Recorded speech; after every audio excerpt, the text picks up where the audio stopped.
आज हम 11th class में जर्नल एंट्रीज और उसकी लेजर बनाना सीखेंगे। क्वेश्चन की इमेज आपको सेंड की गई है। इसमें टोटल हमने 7 एंट्रियां करनी है, उसकी लेजर बनानी है। 7 एंट्रियों में सबसे पहला एंट्री है, Sumit started business with cash ₹6 lakh and furniture ₹1 lakh. Goods purchase from Anil and Sunil 1,60,000 at 20% trade discount. Sold goods by Suraj of rupees 1 lakh for cash and 20,000 on credit. Goods returned to Anil of list price rupees 20,000 paid to Sunil rupees 62,000। यहाँ सुनील नहीं है, यहाँ अनिल है, ये printing mistake हो गई है। Paid to Anil rupees 62,000 in full settlement of his account. Suraj became insolvent. Suraj जिसको हमने माल उधार बेचा था वो इंसॉल्वेंट हो गया और वो 40% पैसा ही दे पाया। सूरज जिसे हमने 20,000 का माल उधार बेचा था, 20,000 का 40% 8,000 रुपये दे पाया, 12,000 रुपये डूब गए। और डेप्रिसिएशन चार्ज करना है फर्नीचर पर। अब हम इसके सॉल्यूशन की तरफ मूव करते हैं। तो देखिए आप सॉल्यूशन, सबसे पहली एंट्री कैश, फर्नीचर और कैपिटल, 3 अकाउंट इफेक्ट हुए हैं। कैश आया इसलिए रियल अकाउंट है, डीआर होगा। फर्नीचर भी रियल अकाउंट है, आया है बिजनेस में, डीआर होगा। कैपिटल पर्सनल अकाउंट है, गिवर है, सीआर होगा। फिर दूसरी एंट्री में आपने माल ख़रीदा है तो हमेशा आपको जानकारी होनी चाहिए, ट्रेड डिस्काउंट बुक्स में रिकॉर्ड नहीं होता। तो इसलिए जो हमने माल परचेज़ किया है वो टोटल 160 की लिस्ट प्राइस का है, लेकिन 20% टीडी 32,000 माइनस करने पर रिकॉर्डिंग 1,28,000 से ही होगी। रिकॉर्डिंग 1,28,000 से ही होगी। परचेजेज अकाउंट डेबिट 1,28,000 और उसके बाद टू अनिल टू सुनील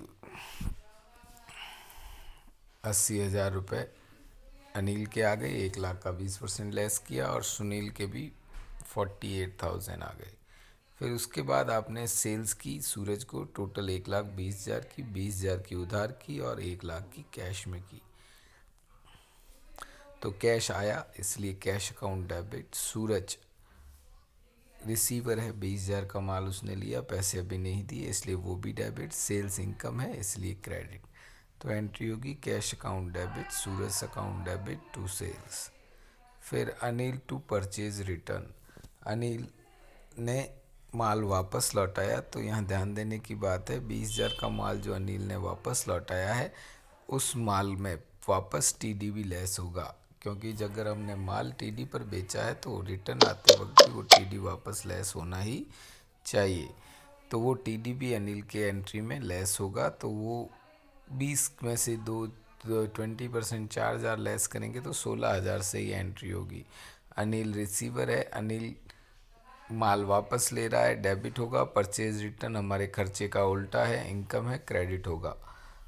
अब अनिल से हम, वहाँ मैंने आपको पहले ही बताया था सुनील मिसप्रिंट है, आपको उसका अनिल कर देना है। अनिल को हमने 62,000 कैश पे किया, जबकि वो हमसे मांगता, शुरुआत में देखिए ऊपर आपने 80,000 का माल उसको ख़रीदा था, 80 में से 16 का वापस दे दिया तो पीछे 64 मांगता है। तो 64 के फुल सेटलमेंट में आपने उसको 62,000 पे किए। तो 64,000, 62,000 और 2,000।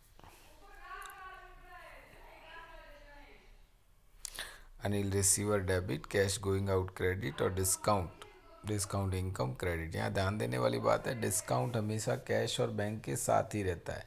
कैश अगर क्रेडिट होता है तो डिस्काउंट भी क्रेडिट होता है, कैश अगर डेबिट होता है तो डिस्काउंट भी डेबिट होता है। उसके बाद Anil to cash to discount, Anil receiver है, डीआर होगा 64,000 से टू कैश टू डिस्काउंट। फिर उसके बाद कैश आया डेबिट, बैड डेट्स नुकसान डेबिट टू सूरज। वो जो सूरज जिससे हमने 20,000 रुपये मांगते थे वो दिवालिया हो गया, 40%, 20,000 का 40%, 8,000 रुपये उसने हमको दिए। तो 8,000 रुपये coming in to business debit, bad debts नुकसान डेबिट, और सेल सूरज गिवर क्रेडिट। मान लिया जाएगा कि सूरज ने पूरे पैसे दे दिए। फिर लास्ट एंट्री है डेप्रिसिएशन चार्ज करने की। डेप्रिसिएशन चार्ज किया है आपने फर्नीचर पर 6,000 रुपये का, तो एक डेप्रिसिएशन और दूसरा फर्नीचर। डेप्रिसिएशन खर्चा है डेबिट होगा, फर्नीचर गोइंग आउट क्रेडिट होगा। तो इस तरीके से ये रिकॉर्डिंग होगी।